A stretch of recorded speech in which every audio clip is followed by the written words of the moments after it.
اے خدایا انا بشک مونږ چې یو نستعینکا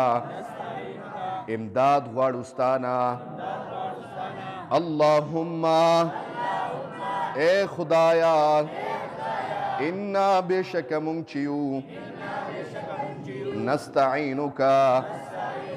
امداد غواړو ستانه اللهم اے خدایا انا بشک مونږ چې یو نستعینکا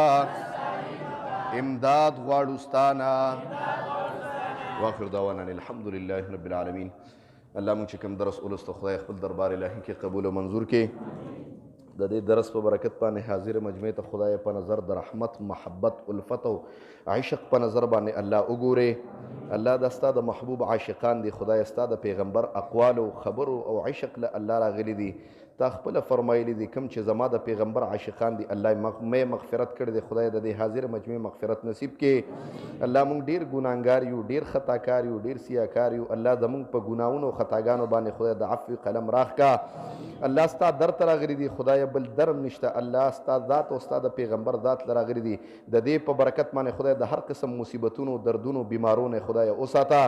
څوک چې بیماران دي خدای بیماری په خپل دست قدرت باندې ختم کا څوک چې څه په مشکل دي خدای مشکلات په خپل دست قدرت باندې ختم کا الله چاته څه قسم مشکل دی الله خصوصا پکې د مرګرو کې زیات قرضداري دي ماته د دعا التجا کوي الله قرضونه په خپل دست قدرت باندې ختم کا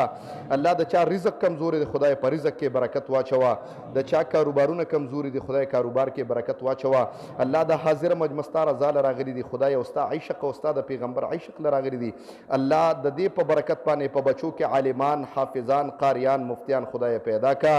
الله د حاضر مجمستار زال راغلي دي خدای دا کتاب د دې مجمع د پاره د جنت ته دننه کېدو ټیکټ او سبب خدای وګرځوا یا خصوصا دا درس زمون خويندې میندې خدای اوري خدای د هغې د لوپټونو د عزتونو خدای محافظ شه د هغې په زړونو کې څه قسم مشکلات دي الله مشکلات یې دفع کا